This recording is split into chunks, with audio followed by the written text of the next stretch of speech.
We asked you here because we care. And your car insurance doesn't. They've raised your rate every year, and you haven't even checked. I thought that was normal. A lot of people do. That's why there's Jerry. Jerry pulls up to 20 quotes from top insurers in minutes, shows them side by side, and lets you switch in the app. No jumping sites, no re-entering info, no spam calls. It helps you cancel your old policy and keeps checking for better rates. We want better for you. Jerry does too. Don't settle. Visit jerry.ai/ACAST. Marketers, you know that feeling when your creative clicks? When that social post sends engagement through the roof? When your outside-of-the-box campaign hits ROI positive? When a personalized homepage turns prospects into customers? It's utter marketing bliss. Contentful helps you create tailored omni-channel experiences without working overtime. No stress, no limits, only possibilities. Get the feels at contentful.com. 7 things you don't really need to know, but probably should. I'm Jamie East, and this is the Sunday Seven. I'm Ciara Revens in for Jamie East this week, and on today's episode of the award-winning Sunday 7, we find out how worried we should be about hantavirus, whether or not NASA thinks aliens have been to visit, and celebrate Sir David Attenborough's 100th birthday. Plus, Will Guyatt, the Smart 7's resident tech guru, gets us up to speed on Elon Musk's court battle and tells us why swiping right might be over. If you're enjoying our episodes, please do like and follow us wherever you get your podcasts. We're here 7 days a week at 7 a.m. with the 7 biggest stories on the Smart 7 in association with Metro. Before we get started, though, it was on this day in 1975 that the first home video cassette recorder went on sale in Japan. Betamax was the first to market, made by Sony, and offered 1 hour of recordings, but a competing system called VHS, made by JVC, launched a year later and offered 2 hour recordings at a lower cost, and poor old Betamax was doomed. Of course, you may have to Google video recording, as the last Betamax machine was sold in 2002. This week has seen a new fear unlocked as the word hantavirus has entered the lexicon. It's because a Dutch cruise ship became the location of an outbreak of the potentially deadly disease that is typically spread by rodents and that has sparked alarm worldwide. From what we know so far, the outbreak was not caused by any kind of rodent infestation on the ship. Instead, it appears passengers who joined the cruise may have already been infected but were unaware that they had contracted it.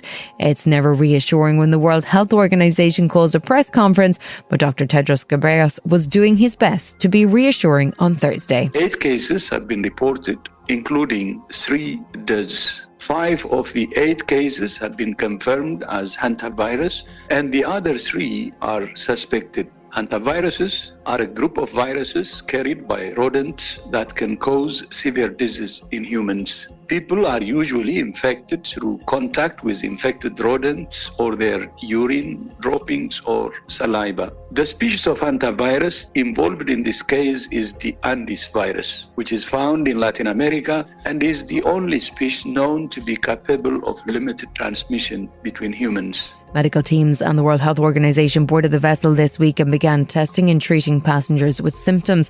The disease is usually spread by rodents, but Dr. Maria van Kerkhove from the WHO says that in this case it does seem to be human-based transmission, and says the pieces of the puzzle are coming together. The initial patient, the initial case, and his wife, they joined the boat in Argentina. And with the timing of the incubation period of hantavirus, which can be anywhere from 1 to 6 weeks, our assumption is that they were infected off the ship, perhaps doing some activities there. Based on the current information and what we know about previous outbreaks, WHO assesses the overall risk to the public as low. The cruise ship MV Hondius, at the centre of the outbreak, set sail for the Canary Islands after the Spanish authorities finally granted permission for the vessel to dock.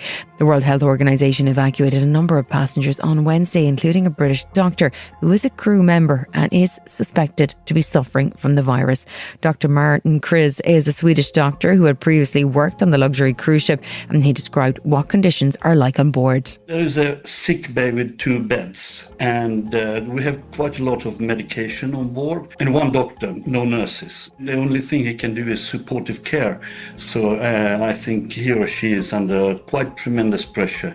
3 passengers has died on the ship, so that's a lot of pressure. The concern for health authorities is that as many as 30 people may have left the ship and returned home, including 7 British nationals, and the race is on to identify those people. Professor Robin May from the UK's Health Security Agency said that the risk really is low of the outbreak turning into a major event. This is clearly not the same as COVID, so I really want to stress that. This is not a disease that, if you walk past someone, even if they had it, you're going to pick up. It requires close contact as far as we know. And actually the emerging evidence is this is primarily transmitted from people who already have symptoms, not from people who are asymptomatic. So the risk is much, much lower here.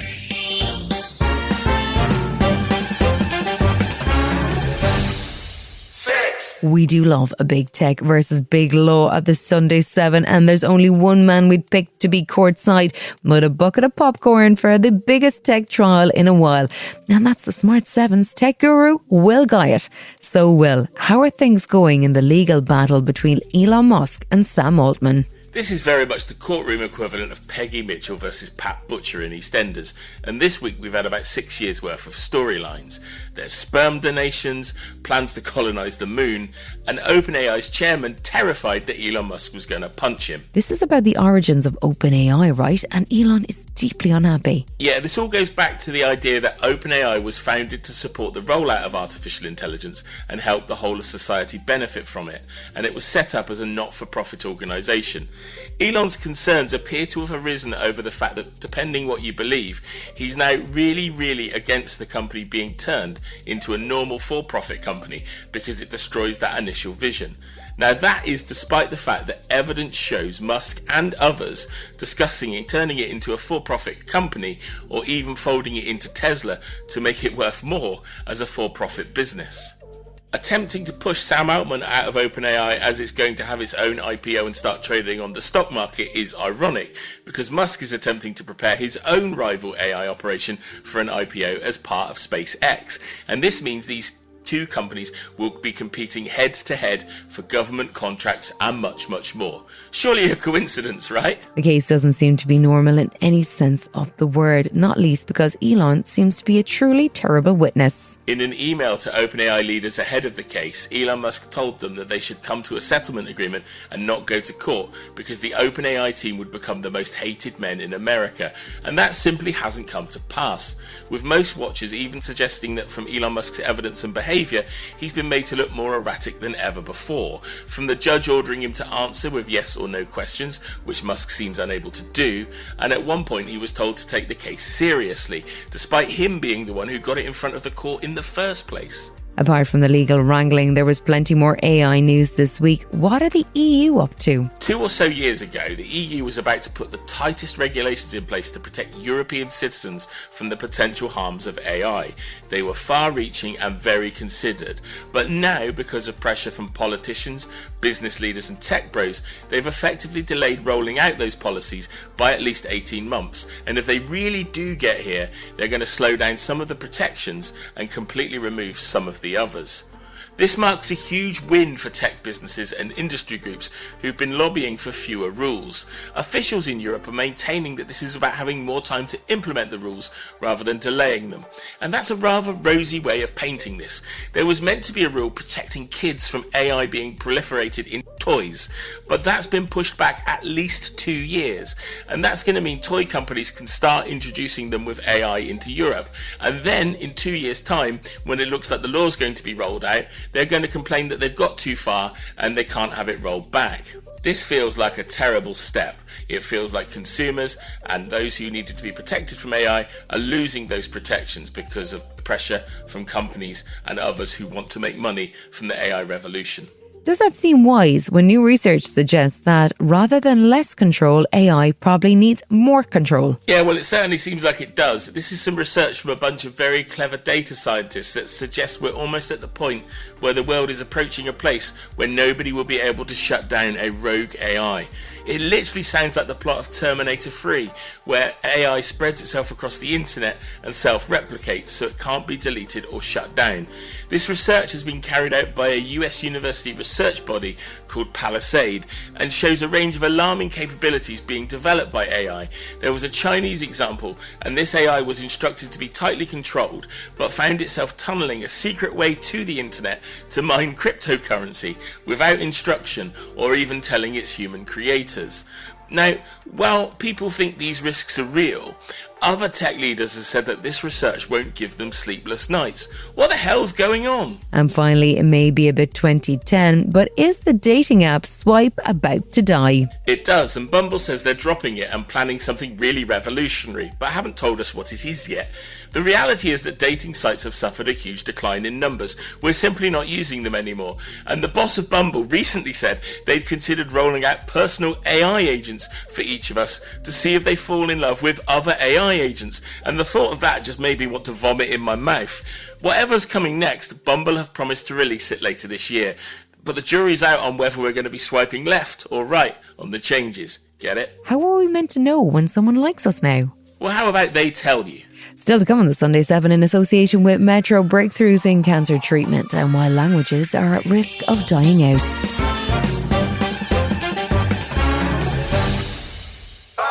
Humanity has been making great progress against cancer, which remains the number 2 cause of death worldwide, with significant improvements in survival rates for breast cancer and vaccines to tackle HPV, which can cause cervical cancer.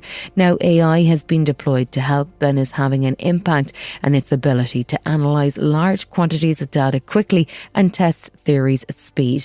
Dr. Aadel Chadhuri is a professor of radiation oncology at the Mayo Clinic, and he says AI is having big impacts on early detection of tumours. Tumor cells require normal cells that form nests around it, called the tumor microenvironment, in order to sustain the tumor and ultimately thrive and cause problems for the patient. And for the first time ever, we can use AI to profile that tumor microenvironment, that soil that the tumor requires, from a simple blood test. So we use neural networks, and we develop this insight from spatial transcriptomics of the tumor. We deeply profile the tumors to learn what really the parts list of the tumor microenvironment. In the UK, we're also seeing progress in the battle, in particular as the NHS rolls out a new injectable cancer drug called Keytruda, which offers an alternative to chemotherapy as a form of treatment for patients.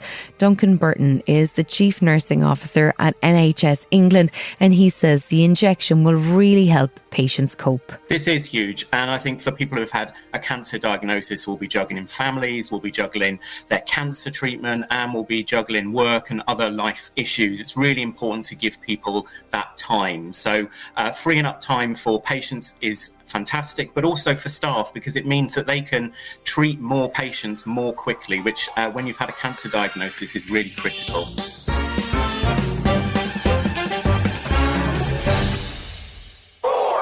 We cover the risk of extinction on the Sunday 7 from time to time, but it's mainly in relation to animal species. But it turns out there's also an extinction problem for languages. While you might be busy doing your daily Duolingo, the world is seeing an ongoing problem as more and more languages become extinct. To put it in context, there are about 7,000 known languages in the world, but the UN estimates that at least 50% of them are at risk of extinction by the end of the century. Large extinction occurs when there are no more native speakers left, and it can create huge gaps in terms of history and culture for Indigenous minorities. Sophia Smith-Galler is a journalist who has written a book called How to Kill a Language and spoke to the BBC this week, and she says the risk is not just for remote cultures, it's something that's also happening in the UK. Both Cornish and Welsh are languages that have suffered great linguicide. This word that is a fairly new word, but it speaks to the erasure and endangerment of language. Language is under threat. And, take these as rallying cries, take these as examples of languages that you will hear them described sometimes as not useful, not valuable. Every language is useful. Every language is valuable. I've learnt Mitinda this morning for good morning, and I would also like to teach you Bonjourn, as Nonna would have said. Still to come on the Sunday 7 in association with Metro, we celebrate 100 years of David Attenborough and get the NASA chief's take on alien life. Right after this. When everything is moving all at once, your workforce, your tech stack, your business, you don't need more tools. You need one solution. That's why Paylocity built a single platform to connect HR, finance, and IT with AI-driven insights and automated workflows that simplify the complex and power what's next. Because when everything comes together in one place, growth comes easy. Experience one place for all your HCM needs. Start now at Paylocity.com/one. If you work in university maintenance, Granger considers you an MVP because your playbook ensures your arena is always ready for tip-off. And Granger is your trusted partner, offering the products you need all in one place, from HVAC and plumbing supplies to lighting and more. And all delivered with plenty of time left on the clock, so your team always gets the win. Call 1-800-GRANGER, visit Granger.com, or just stop by. Granger, for the ones who get it done.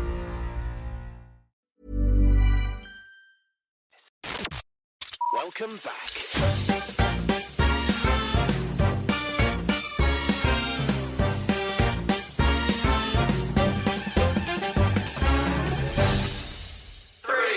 We know that Elon Musk is busy in court, as we heard earlier from Will Guyatt, but he's also planning what might be, well, one of the world's biggest stock market flotations as he prepares for an IPO with SpaceX. The process has seen Elon ramping up plans and rolling his XAI company into SpaceX in a bid to improve the value. The latest proposal from SpaceX that's been launched with the American Federal Communications Commission is a proposal for 1 million satellites in Earth's orbit to act as a space-based data centre. Benjamin Lee is an electrical and systems engineering professor at the University of Pennsylvania, and he explained to the Wall Street Journal what Elon's plan is for space-based computing.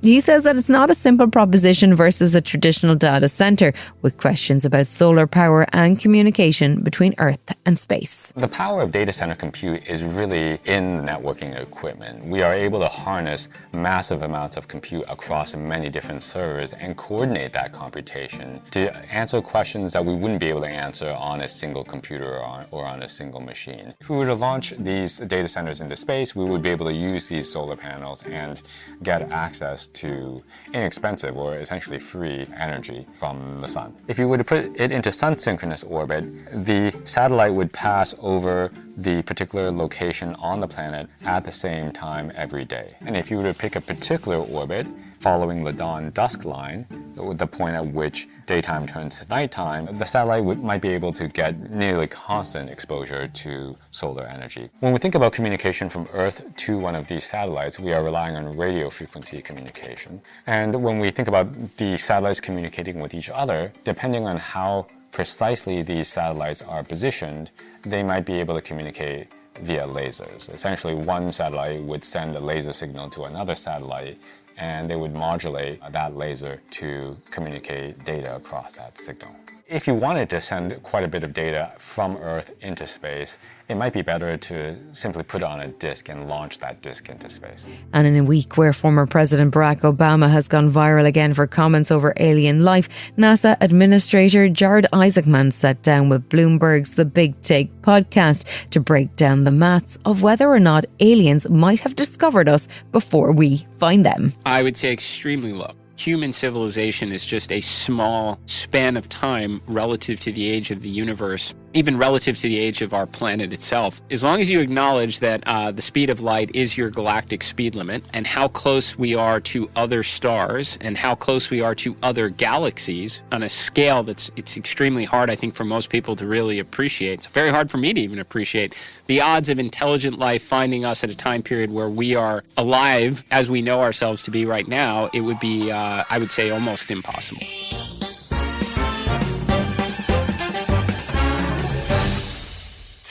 You know you've reached icon status when Google creates an animation for your birthday, and that's what happened on Friday for those Googling Sir David Attenborough.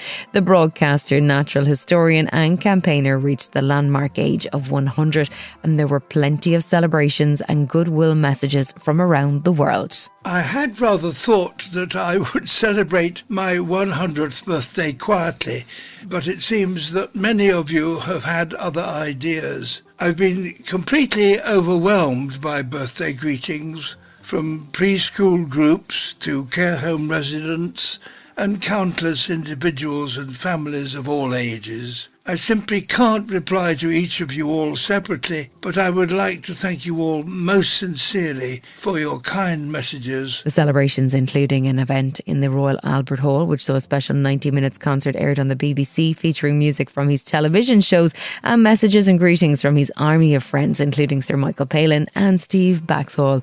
Hans Zimmer is the composer of many of the iconic scores, including Planet Earth, Blue Planet and Frozen Planet, and he says working with the icon has been a joy and that the work has real value. You know, you can do movies that tell great stories and are enjoyed by millions of people, but none of it is as important as working for David Attenborough, because that is really about the existence of our planet. Star of the stage and screen Sir Ian McKellen says that Attenborough's distinctive style and enduring passion for his topic is one of the reasons that he's so widely admired. His ability to communicate his own enthusiasms are very precious, and he's brought such joy to so many people. One of the more unusual tributes to the great man came from the Natural History Museum, who honoured his decade on the planet, who named a species of parasitic wasp after him. The wasp, which is native to the Patagonian lakes of Chile, will now be known as the Attenborough nucleus tau, and it's certainly an unusual birthday present. Sir David has been documenting wildlife on our TV screens for 70 years, with many iconic moments, including his face-to-face meeting with silverback gorillas in 1979. He recently travelled back to Rwanda, where he met the young gorilla Pablo in a moment that became instantly famous. And he described now how he felt back then. It seems really very unfair that man should have chosen the gorilla to symbolise all that is aggressive and violent, when that's the one thing that the gorilla is not, and that we are. I honestly don't know how long it was. I suspect it was about 10 minutes or even quarter of an hour. And I was just about to start talking about the opposition of the thumb and the forefinger when I felt a hand come out on my head, and it was an adult female. And she twisted my head so she could look straight in my eyes, and looked inside my mouth and put a finger in my mouth, and then made this belch vocalization. So I did my best to respond, and I called back through the undergrowth, and I said, that's one of the most extraordinary moments of my life.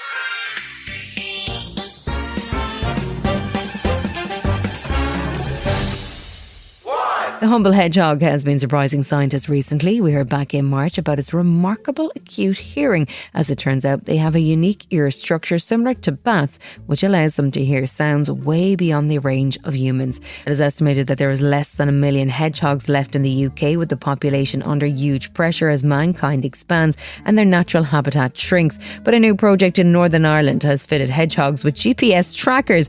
But Caddy Bell from Ulster Wildlife says they won't upset the little critters. It's a small little tag. It goes on spines on the back and it stays on for about 5 nights. It doesn't impact them in any way. They can still roll into a ball and everything. It's been almost like a bit shocking to see how many roads they're crossing. That was one of the big things for us, you know. And there was one in Banbridge that was sleeping happily in a church during the day and then crossing a dual carriageway to go and feed at night. So things like that really kind of show us how our hedgehogs really have so many challenges in urban areas, and we have to do everything we can to help them. Crossing roads is of course highly hazardous for hedgehogs, but the good news is there is an alternate solution which will help them to avoid high-speed roads, as Maureen Carville from Ulster Wildlife explains. Hedgehog highways are very important. You'll hear us going on about these. So this is basically giving hedgehogs the opportunity to travel between gardens. A hedgehog can travel 2 to 3 kilometres a night, but its home range is about 20 hectares. So you can imagine that's quite a large home range. So they will travel between.